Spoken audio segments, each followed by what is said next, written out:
Hi, this is Myra Elaine on the Buying Space Channel. I'm reading from the four Gospels Matthew, Mark, Luke, and John, that are the four chapters in the Bible when Jesus was alive and on earth. And I'm reading from Luke chapter 7, starting in verse 11. Soon afterward, Jesus went with his disciples to the village of Nain, and a large crowd followed him. A funeral procession was coming out as he approached the village gate. The young man who had died was a widow's only son, and a large crowd from the village was with her. When the Lord saw her, his heart overflowed with compassion. "Don't cry," he said. Then he walked over to the coffin and touched it, and the bearers stopped. "Young man," he said, "I tell you, get up."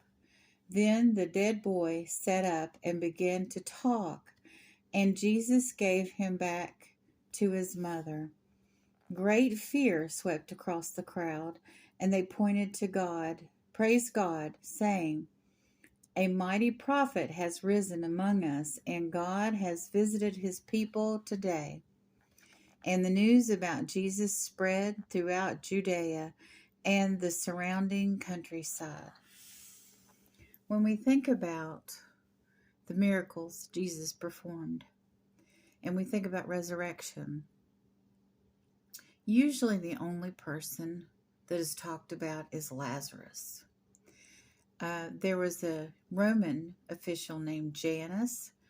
He raised her daughter from the dead, and he raised this boy from the dead, or his son. And the reason this was so tragic, it's tragic anytime a child is lost, even if they're a grown man or an adult, because this woman was widowed, and this was her only son. That left her without a man in the household. And that's not such a tragedy today, but it was a tragedy back then because their society was paternal.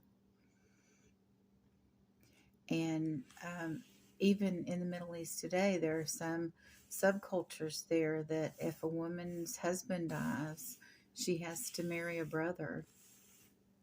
So she'll have a man in her household. I remember the beginning of Desert Storm. I remember the Iraqis taking out a woman in her 50s whose husband had died, who had no brothers, and they took her into a stadium which the United States had given them the money to build, and they beheaded this widow in that stadium.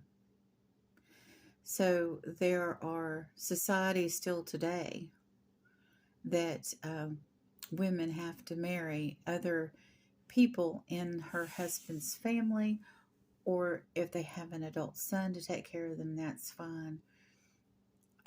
But widows or women who are alone, that had no men in the household, were scorned and shunned.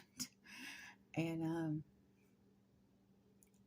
I'm so glad we don't live in those days anymore. I would be definitely toast because I'm not only alone, I have an adult child with autism, but I don't have a male head of household. I'm the head of the household, and I'm very opinionated. So, you know, uh, my brother-in-law does not want me, and I don't want him.